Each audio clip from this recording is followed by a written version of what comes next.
आज हम बात करेंगे हेडमास्टर बहाली प्रक्रिया के बारे में। बिहार में सरकारी प्राध्यापकों की बहाली प्रक्रिया में अब बदलाव किया गया है। शिक्षा विभाग की तरफ से इसको लेकर बिहार लोक सेवा आयोग को एक लेटर भेजा गया है। ऐसे में यह उम्मीद की जा रही है कि अब अगली बार बिहार में प्राध्यापकों यानी कि हेडमास्टर की नियुक्ति की प्रक्रिया बहुत ही जल्द शुरू होगी, तो उसमें नए बदलाव के साथ परीक्षा होगा।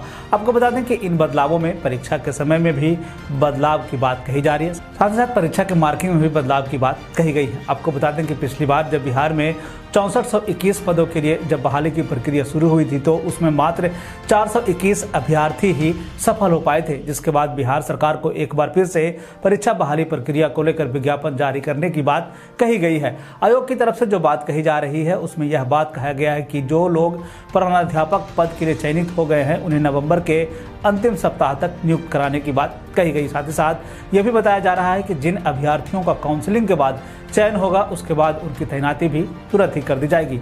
बता दें कि शिक्षा विभाग पहले से ही यह चाहता है कि माइनस मार्किंग में बदलाव किया जाए। ऐसे में अब जब लोक सेवा आयोग दूसरी परीक्षा लेने की बात कह रहा है, तो ऐसे में प्रधान अध्यापकों की परीक्षा में कई बदलाव देखने को मिल सकते हैं।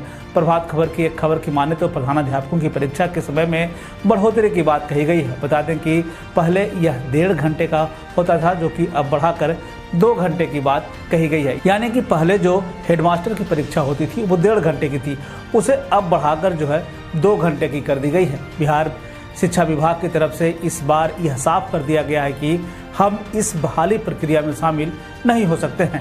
साथ ही साथ विभाग ने यह भी कहा है कि परीक्षा के दौरान होने वाली तकनीकी विसंगतियों को भी दूर किया जाए। साथ ही साथ शिक्षा विभाग ने यह भी कहा है कि परीक्षा के दौरान माइनस मार्किंग को भी हटाना चाहिए। अगर हम उच्च माध्यमिक विद्यालयों में प्राध्यापक के पदों की नियुक्ति को ही देख लें, तो इसी साल 31 मई को पटना में 25 केंद्रों पर लिखित वस्तुनिष्ठ परीक्षा हुई थी। इस परीक्षा में 13,555 अभ्यर्थी शामिल हुए थे, जिसमें से 12,547 अभ्यर्थी पास नहीं हो पाए थे। इतना ही नहीं, इसमें से 87 ऐसे थे जिन्होंने अपना OMR सीट सही से नहीं भर पाया था। ऐसे में अब जब परीक्षा के परिणाम सामने आए, तो उसमें जितने लोगों ने फॉर्म भरा था उसमें से महज 3.22% लोग ही पास हो पाए और उनकी संख्या थी 421।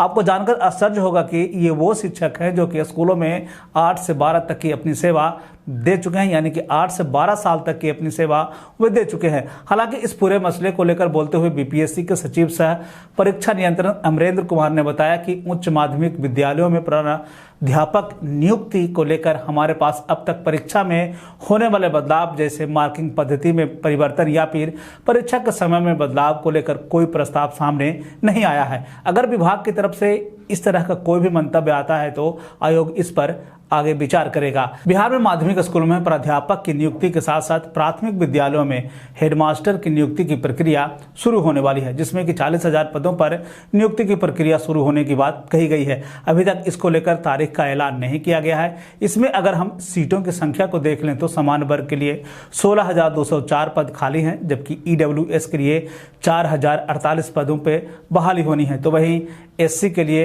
6,477, जबकि ST के लिए 418 पद खाली हैं। वहीं अगर हम EBC के लिए बात करें तो 7290 पदों के लिए आवेदन किए जाने की बात कही गई है। तो वहीं पे BC पद के लिए 4,861 पदों के लिए आवेदन करने की बात कही गई, जबकि BC महिला के लिए 1210 पद रिजर्व हैं। वहीं दिव्यांगों के लिए पूरी सीट का 4% जो सीट होगा वो रिजर्व है। वो अमूमन बिहार सरकार की तरफ से एक गाइडलाइन ही है, जिसमें कि दिव्यांगों के लिए 4% सीटें जो है रिजर्व की गई है। तो ऐसे में हेडमास्टर की बहाली की जो प्रक्रिया है उसमें अब जो है शिक्षा विभाग ने एक लेटर लिखा है BPSC को, और BPSC की तरफ से जो दलीलें दी जा रही है उसमें कहा गया है कि अगर वो लेटर मेरे पास आता है तो हम उस पर जो है विचार करेंगे। ऐसे में ये माना जा रहा है कि अगली बार जब हेडमास्टर की परीक्षा होगी तो उसमें 2 बड़े बदलाव हमें देखने को मिलेंगे। एक तो माइनस मार्किंग खत्म होगा, और दूसरा जो है जो परीक्षा 1.5 घंटे की हो रही थी वो जो परीक्षा है अब 2 घंटे में संपन्न होगी।